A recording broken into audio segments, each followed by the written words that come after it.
Hello friends, yes के पाठशाला channel में आपका बहुत बहुत स्वागत है।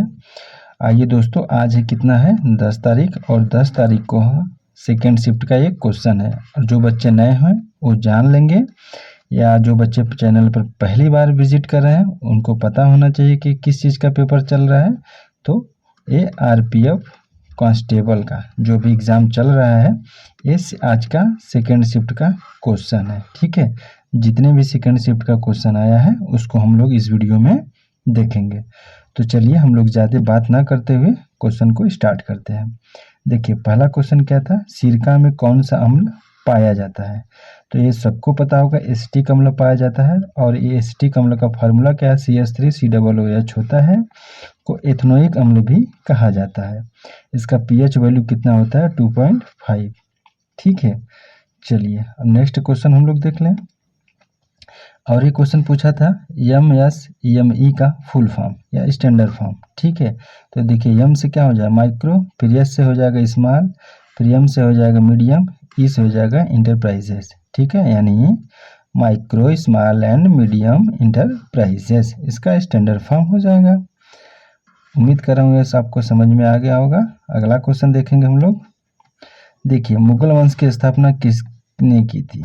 ठीक है, देखिए आपको पता होगा मुगल वंश जब बाबर को इब्राहिम लोदी को बाबर ने हराया था पानीपत के पहला युद्ध में। पानीपत का जो पहला युद्ध हुआ था 1526 में हुआ था। यानी इसी को हरा कर बाबर ने क्या किया था, मुगल वंश की स्थापना किया था। ठीक है, तो देखिए 1526 ईस्वी में बाबर ने की थी। ठीक है, इसी इब्राहिम लोदी को हराकर, किस युद्ध में, तो पानीपत के पहले युद्ध में। वो अपने पिता के पक्ष में तैमूर के वंशज थे और अपनी माँ की तरफ से चंगेज खाज की तरफ से। ठीक है, मुगल वंश के कुछ प्रमुख शासक है बाबर, हुमायूं, अकबर, जहांगीर, शाहजहां और औरंगजेब। देखिए, इसको याद करने का ट्रिक होगा, बहु आज से और बजा यफयम, और बजा यफयम, इसमें मुगल वंश में जितने भी शासक थे इससे आ जाएंगे। देखिए, ब से बाबर, हु से हुमायूं, आ से क्या हो जाएगा अकबर, बहु आज, ज से हो जाएगा जहांगीर, से आज, ज से जहांगीर हो गया। जहांगीर के बाद स से शाहजहां हो जाएगा, और से हो जाएगा औरंगजेब, ब से क्या हो जाएगा बहादुर शाह सेकंड हो जाएगा, जहांदर शाह हो जाएगा, फिर एफ से हो जाएगा फर्रुख शिखर, ये हो जाएगा मोहम्मद शाह। ठीक है, ये पूरे जितने भी मुगल वंश के शासक थे इसी ट्रिक से आप लोग याद कर लीजिएगा। ट्रिक क्या है, बहु आज से और बजा यफयम, फर्रुख शिखर और मोहम्मद शाह। ठीक है, चलिए अगले क्वेश्चन की तरफ हम लोग चलते हैं। फिर देखिए 1857 की क्रांति से क्वेश्चन पूछा। 1857 की क्रांति के दौरान अवध में अंग्रेजों की तरफ से सेनापति कौन था। देखिए, 1857 की क्रांति के दौरान अवध में अंग्रेजों की तरफ से कई सेनापति थे, जिनमें Henry Lawrence, major general Havelock और विलियम टेलर और नेत्र प्रमुख थे। ठीक है, और इसमें से जो भी ऑप्शन में रहा होगा वही आपका करेक्ट आंसर हो जाएगा। नेक्स्ट क्वेश्चन की ओर मूव करते हैं। मुंडारी नृत्य पूछा गया था, तो मुंडारी नृत्य ये तो पता होगा कि कहाँ का है, तो झारखंड का। एक मुंडारी जनजाति होती है, वही इस नृत्य को करते हैं। ठीक है, मुंडारी नृत्य, मुंडारी जनजातियों द्वारा ये नृत्य को किया जाता है। तो कहाँ का ये है, तो झारखंड का हो जाएगा। अगला क्वेश्चन हम लोग देखेंगे। देखिए, कुंभ मेला जो कि अभी प्रयागराज में चल रहा था, ठीक है, आयोजन कहाँ नहीं किया जाता है। देखिए ध्यान दीजिएगा, ऑप्शन में क्या दिया है, कहाँ नहीं किया जाता है। तो कुंभ मेला 4 शहरों में लगता है। कहाँ कहाँ, प्रयागराज में, उज्जैन में, हरिद्वार में और नासिक में। ठीक है, तो कुंभ मेला हर 12 साल में 4 बार लगता है। कुंभ मेले के 3 प्रकार होते हैं। एक होता है महाकुंभ जो इस बार लगा था, पूर्ण कुंभ और अर्ध कुंभ होता है। ठीक है, महाकुंभ, पूर्ण कुंभ और अर्ध कुंभ होता है। अगला क्वेश्चन देखेंगे। 2011 की जनगणना के अनुसार सबसे अधिक जनसंख्या घनत्व वाला राज्य या केंद्र शासित प्रदेश कौन था। तो देखिए, केंद्र शासित प्रदेश दिल्ली है सबसे अधिक जनसंख्या घनत्व वाला। 11,332 व्यक्ति प्रति वर्ग किलोमीटर। सोचिए, यानी 1 किलोमीटर लेंगे तो उसमें 11,332 लोग आ जाएंगे। और अगर राज्यों में देखा जाए तो कौन होगा? बिहार हो जाएगा। यहाँ 1106 व्यक्ति प्रति वर्ग किलोमीटर, यानी 1 किलोमीटर लेंगे तो इसमें 1106 व्यक्ति आएंगे। और वहीं पूछ दे 382 व्यक्ति, ये भारत की जनसंख्या घनत्व, यानी पूरे भारत में अगर देखा जाए तो अगर पूछेगा भारत की जनसंख्या घनत्व तो 382 व्यक्ति प्रति वर्ग किलोमीटर। वहीं आपसे पूछे सबसे कम जनसंख्या घनत्व कहाँ की है? तो अरुणाचल प्रदेश की। अरुणाचल प्रदेश की जनसंख्या घनत्व सबसे कम है, यहाँ पर 17 व्यक्ति प्रति वर्ग किलोमीटर है, यानी प्रति वर्ग 1 किलोमीटर में 17 व्यक्ति रहते हैं। चलिए, ये पूरा फैक्ट आप लोग ध्यान में रखेंगे। अगला क्वेश्चन मूव करें। आइए, संयुक्त राष्ट्र विकास कार्यक्रम की मानव विकास रिपोर्ट 2023-24 के मुताबिक कितने अंक मिले थे भारत को? सूचकांक में देख लिए 0.644 अंक मिले थे। ठीक है, यह मध्यम मानव श्रेणी विकास की श्रेणी में आता है। इस सूचकांक में भारत ने 193 देशों में 134वां स्थान हासिल किया था। सोचिए, 193 देशों में 134वां स्थान पर इंडिया हम लोग थे। इस सूचकांक में स्विट्जरलैंड पहले स्थान पर था। यही आते हैं, नॉर्वे, स्विट्जरलैंड, फिनलैंड, यही सब पहले स्थान पर आते हैं। ठीक है, भारत का स्थान ये सब छोड़िए, चाइना फाइना का। नेक्स्ट क्वेश्चन क्या था? बिंबावती देवी किस भारतीय नृत्य शैली की प्रतिपादक है? तो देखिए, जो बिंबावती देवी हैं वो मणिपुरी नर्तक हैं। गुरु बिपिन सिंह और गुरु लीलावती देवी की क्या थी? लड़की थी। ठीक है, अगला क्वेश्चन देखेंगे। 1857 के विद्रोह में देखिए, फिर 1857 की क्रांति से पूछा, तो 1857 की क्रांति से जितने भी क्वेश्चन आपको मिलेंगे उसको अच्छे से एनालिसिस करके उसको अच्छे से देख लीजिएगा। अंग्रेजों के खिलाफ कुंवर सिंह नेतृत्व कहाँ से किए थे? देखिए, और बिहार ऑप्शन में नहीं था। कुंवर सिंह किए थे लेकिन बिहार ऑप्शन में नहीं था, लेकिन एक बिहार का जगह था, जगदीशपुर और आरा, तो यही हो जाएगा आंसर। कुंवर सिंह ने 1857 के भारतीय विद्रोह के दौरान जगदीशपुर और आरा से अंग्रेजों के खिलाफ लड़ाई का नेतृत्व किया था। ठीक है, अगला क्वेश्चन देखेंगे। 200 सेंटीमीटर से ज़्यादा सालाना बारिश वाले वनों को क्या कहा जाता है? देखिए, उष्णकटिबंधीय सदाबहार वन या उष्णकटिबंधीय वर्षा वन कहते हैं। ये वन भूमध्य रेखा के पास और उष्णकटिबंधीय क्षेत्रों में पाए जाते हैं। ठीक है, चलिए अगला क्वेश्चन देखते हैं। आज़ादी के समय भारत में मौलिक कर्तव्यों की संख्या कितनी थी? बहुत बार पूछा गया है। एसएससी जीडी के लीजिए, आरपीएफ एसआई लीजिए या कांस्टेबल लीजिए, सब में ये क्वेश्चन रिपीट हुआ है। शून्य थी आज़ादी के समय। देखिए, ध्यान से देखिएगा, जब हम लोग आज़ाद हुए थे उसमें मौलिक कर्तव्यों की संख्या 0 थी, लेकिन 10 मौलिक कर्तव्य कब जोड़ा गया था? 42वां संविधान संशोधन के थ्रू जोड़ा गया। ठीक है, 10, और एक मौलिक कर्तव्य जोड़ा गया 2002 में। कब जोड़ा गया? 2002 में। किस संविधान संशोधन से? तो 86वां संविधान संशोधन से जोड़ा गया। तो टोटल मौलिक कर्तव्य कितना हो गया? 11। ठीक है, तो 1976 में स्वर्ण सिंह समिति की सिफारिशों पर 42वें संविधान संशोधन के जरिए संविधान में मौलिक कर्तव्यों को जोड़ा गया था। उस समय मौलिक कर्तव्यों की संख्या 10 थी। ठीक है, यही मैंने बताया, लेकिन 2002 में 86वें संविधान संशोधन के थ्रू एक और मौलिक कर्तव्य को जोड़ा गया, और प्रेजेंट टाइम में पूरा मौलिक कर्तव्य टोटल कितने हैं? तो 11 हो जाएंगे। ठीक है, चलिए सब सारे पॉइंट जितने हैं आप लोग ध्यान में रखेंगे। हम लोग नेक्स्ट क्वेश्चन की ओर मूव करते हैं। पंचायत समिति का गठन किस में आता है? मौलिक अधिकार या मौलिक कर्तव्य या डीपीएसपी, ये ऑप्शन है। ठीक है, पूछा है पंचायत समिति का गठन किस में आता है? ये ऑप्शन है मौलिक अधिकार या मौलिक कर्तव्य या डीपीएसपी। तो जाहिर सी बात है डीपीएसपी है। पंचायत का वर्णन किस में? आर्टिकल 40 में दिया गया है। भारतीय संविधान के अनुच्छेद 40 में ग्राम पंचायतों के संगठन से जुड़ी या बातें बताई गई हैं। ये किसके अंतर्गत आता है? तो डीपीएसपी के अंतर्गत। हम लोग अगला क्वेश्चन देखेंगे। हाल ही में मनु भाकर को किसका ब्रांड एम्बेसडर बनाया गया है? तो देखिए, ओलंपिक पदक विजेता मनु भाकर को पत्तन पोत परिवहन और जल मार्ग मंत्रालय का ब्रांड एम्बेसडर नियुक्त किया गया है। यह नियुक्ति सितंबर 2024 में हुई थी। ये पॉइंट ध्यान समझ में आ गया। आइए अगला क्वेश्चन देखेंगे। भारतीय संविधान के अनुच्छेद 152 से 167 तक किसका उल्लेख किया गया है? तो देखिए राज्य कार्यपालिका के बारे में बताया गया है। ठीक है, किस आर्टिकल में? 152 से लेके 167 तक राज्य कार्यपालिका। ठीक है, नेक्स्ट क्वेश्चन देखेंगे। भारतीय संविधान के मसौदे को पहली बार किसने तैयार किया? देखिए ड्राफ्टिंग कमेटी। ठीक है, ये जो ड्राफ्टिंग कमेटी की जो पहली बार था BN राव ने किया था। ठीक है, लेकिन इसको जो ड्राफ्टिंग कमेटी को जब तैयार वार हो गया तो पेश किया गया था। इसके ड्राफ्टिंग कमेटी के अध्यक्ष थे क्या? BR अम्बेडकर। ठीक है, अब जब पेश किए थे तो BR अम्बेडकर जी ने पेश किए थे। तो इसी पॉइंट को हम लोग देखेंगे।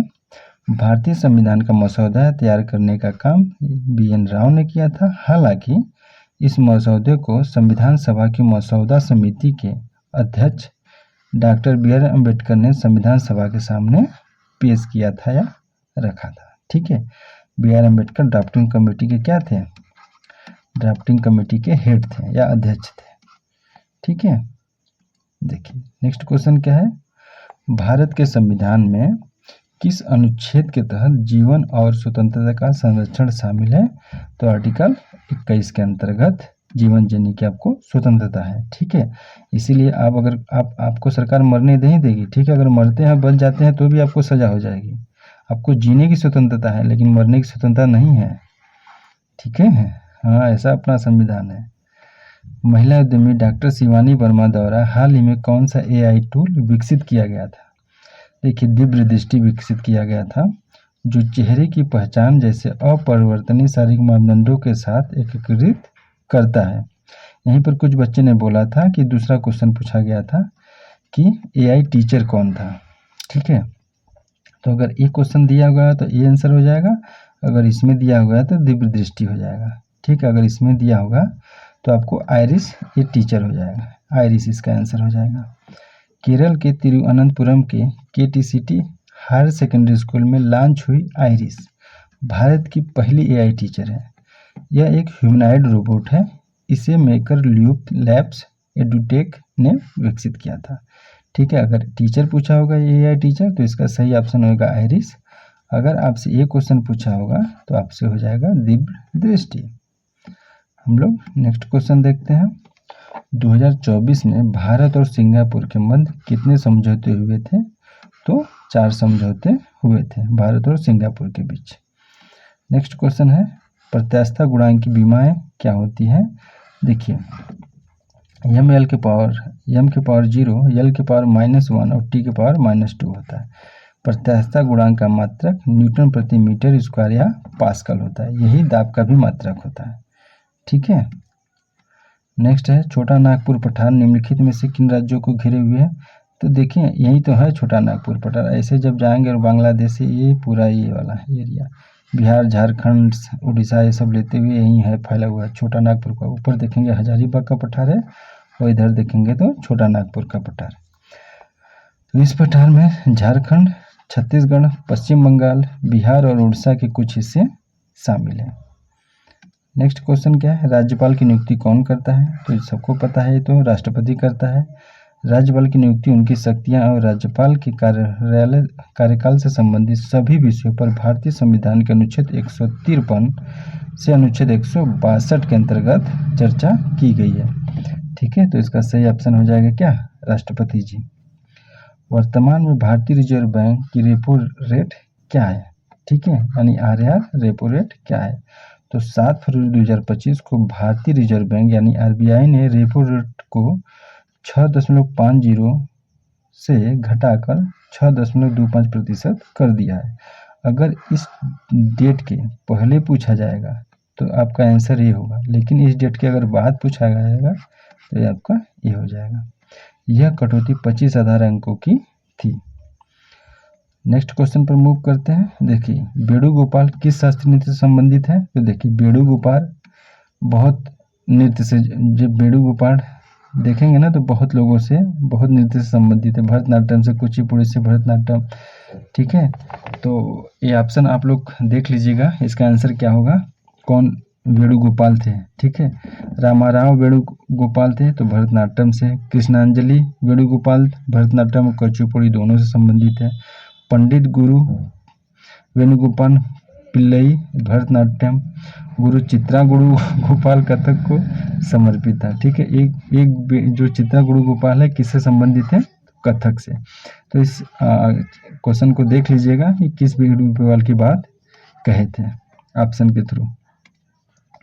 नेक्स्ट क्वेश्चन क्या है? भारतीय टेनिस खिलाड़ी रोहन बोपन्ना और ऑस्ट्रेलिया के मैथ्यू एबडेन ने 2024 का कौन सा ओपन युगल खिताब जीता है? तो ऑस्ट्रेलिया ओपन 2024 इसी को जीता है दोनों ने। इटली के सिमोन बोलेली और वावसोरी को हराया था। ये भी यानी इनको इटली के जो सिमोन बोलेली है वावसोरी को हटाकर रोहन बोपन्ना और ऑस्ट्रेलिया के मैथ्यू एबडेन ने ऑस्ट्रेलिया 2024 का युगल खिताब, ठीक है, अपने नाम किया था। ठीक है, आइए अगला क्वेश्चन देखेंगे। दूसरा परमाणु संयंत्र कहाँ स्थापित किया गया था? देखिए, राजस्थान में रावत भाटा परमाणु ऊर्जा स्टेशन की स्थापना 1975 में हुई थी। इसे कनाडा सरकार के सहयोग से स्थापित किया गया था। यह भारत का दूसरा परमाणु संयंत्र है। ठीक है, इस पॉइंट को आप लोग ध्यान में रखेंगे। नेक्स्ट क्वेश्चन क्या था? हाल ही में प्रधानमंत्री नरेंद्र मोदी के द्वारा एक नया सेमीकंडक्टर प्लांट की आधारशिला कहाँ रखी गई है? देखिए, तो भारत के सेमीकंडक्टर इकोसिस्टम को बढ़ाने के लिए अपने मोदी जी ने 3 नए सेमीकंडक्टर अपने एरिया में रखे हैं। 2 गुजरात में, उनका एरिया है गुजरात, और एक असम में। ठीक है, टोटल कितना हो गया? 3। 2 गुजरात में लगेंगे प्लांट और एक असम में। टाटा समूह 3 में से 2 प्लांट स्थापित करेगा। यानी जो टाटा है, अपने रतन टाटा जी तो चलेंगे, जो बहुत बड़े आत्मा थे भाई, बहुत बड़े आदमी थे रतन टाटा जी, गजब दिल के साफ सच्चे ईमानदार पुरुष थे। आज तक उन्होंने अपनी शादी नहीं की। यहाँ 1 बीघा जमीन होगा तो वंश खोजने लगेंगे अपना कि इस प्रॉपर्टी को कौन लेगा। रतन टाटा जी इतने अपना प्रॉपर्टी बनाए, फिर भी अपने वंश को कोई उत्तराधिकारी नहीं सौंप के गए। ठीक है, सौंपने इन द सेंस उनके पास कोई शादी नहीं की, तो समझ रहे हैं आप लोग। टाटा समूह 3 में से 2 प्लांट स्थापित करेगा। नेक्स्ट क्वेश्चन क्या है? खगोल शास्त्री जॉन केपलर ने ग्रहों की गति के नियम के बारे में कौन सा कथन गलत है? देखिए, जो केपलर जी हैं वो गति का जो केपलर ग्रहों संबंधी नियम दिए थे, और जो नियम दिए थे मैंने तीनों नियम बता दे रहा हूँ, और उसमें से जो नहीं होगा आप लोग उसको ऑप्शन के थ्रू देख लीजिएगा। खगोल शास्त्री ने जॉन केपलर ने ग्रहों की गति के बारे में 3 नियम बताए थे। इन्हें केपलर की ग्रही गति के नियम कहते हैं। और नियम कौन कौन से हैं? पहला नियम है सभी ग्रह सूर्य के चारों अंडाकार पथ पर चक्कर लगाते हैं। ठीक है, इस टाइप का है। और सूर्य से किसी ग्रह तक की रेखा समान समय में समान क्षेत्रफल तय करती है। ठीक है, समान समय में समान क्षेत्रफल। अगर टी समय में ये इतना चल रहा है तो टी भी इतना समय में इतना पूरा तय करेगी। ठीक है, और नेक्स्ट होगा ये किसी ग्रह के परिक्रमण काल के वर्ग और उसके अर्ध दीर्घ अक्ष के घन का अनुपात सभी ग्रहों के लिए समान होता है। यही तीनों नियम केपलर जी ने अपने ग्रह के रूल में बताए थे। ग्रहों के नियम में इस तीनों के बारे में बताए थे। ठीक है, चलिए हम लोग अगला क्वेश्चन देखते हैं। पश्चिम बंगाल, उड़ीसा, असम में धान की किस्म को क्या कहा जाता है? देखिए, औस, अमन और बोरो जैसी किस्म उगाई जाती है इन सभी एरिया में। ठीक है, नेक्स्ट है फोर्ब्स के अनुसार भारत की अर्थव्यवस्था कितने नंबर की है? देखिए, फोर्ब्स के अनुसार 2025 में भारतीय अर्थव्यवस्था दुनिया में 5वें स्थान पर है। ठीक है, जिसका अनुमानित सकल घरेलू उत्पाद $4.27 ट्रिलियन होगा। भारत को दुनिया के सबसे शक्तिशाली देशों में से 12वें स्थान पर रखा गया है। ठीक है, चलिए, चाइना अभी तो 2000, ये लोग तुलना भी करते हैं तो पाकिस्तान से करेंगे। अरे करना है तुलना तो चाइना से करो, जो अभी से 2050, चाइना और इंडिया दोनों एक साथ आज़ादी हुए थे। अभी इंडिया उससे समझ लीजिए 50 साल पीछे है चाइना से। नेक्स्ट क्वेश्चन देखते हैं। नालंदा विश्वविद्यालय के संस्थापक कौन थे? तो कुमारगुप्त थे। नालंदा विश्वविद्यालय की स्थापना किसने किया था? कुमारगुप्त। वहीं आपसे पूछेगा विक्रमशिला की स्थापना किया था किसने? तो इसका आंसर हो जाएगा धर्मपाल ने किया था। ठीक है, पाल वंश का शासक गोपाल था, गोपाल का लड़का था ये धर्मपाल। ठीक है, वही विक्रमशिला की स्थापना किया था। 5वीं शताब्दी ईसा पूर्व में नालंदा विश्वविद्यालय की स्थापना किए थे कुमारगुप्त ने। धर्मपाल नालंदा विश्वविद्यालय को पुनर्जीवित किया था और उन्होंने विक्रमशिला विश्वविद्यालय की स्थापना की थी। यह बौद्ध धर्म के महान संरक्षक थे। ठीक है, सभी पॉइंट समझ में आया? चलिए आगे क्वेश्चन करेंगे हम लोग। केसी वेणुगोपाल 2024 का लोकसभा चुनाव कहाँ से लड़े थे? तो केरल से लड़े थे। और केरल में कहाँ से? तो अलुपुझा निर्वाचन क्षेत्र से। चलिए, ये आज का पूरा क्वेश्चन यहीं पर हम लोग समाप्त करते हैं इस वीडियो को। पूरा क्वेश्चन मैंने जितना भी आया था मैं लगभग पूरा आपको बता ही चुका हूँ। ठीक है, चलिए आप लोग अपना पढ़ाई कंटिन्यू रखिएगा। ठीक है, रिवीजन करते रहिएगा, रिवीजन मत छोड़िएगा। ठीक है, पूरा रिवाइज करके ही आप लोग क्लास पेपर देने जाइएगा। हर वीडियो में पूछता हूँ revision is the success of की। ठीक है, रिवीजन मत छोड़िएगा। ठीक है, आप 1 घंटा अगर पढ़ रहे हैं तो उसमें 1 घंटा आप रिवाइज ही करिए। ठीक है, ऐसा नहीं कि आप इधर से पढ़ रहे हैं पीछे से भूलते जा रहे हैं, इसका कोई मतलब नहीं होगा। ठीक है, रिवीजन एकदम मस्ट है। ठीक है, पढ़िए कम लेकिन less study more revision, less study more revision, यही है बस सक्सेस की राज। Practice practice practice. चलिए फिर हम लोग कल मिलते हैं नेक्स्ट वीडियो के साथ। तब तक आप लोग अपना ध्यान रखेंगे। Thank you, bye bye.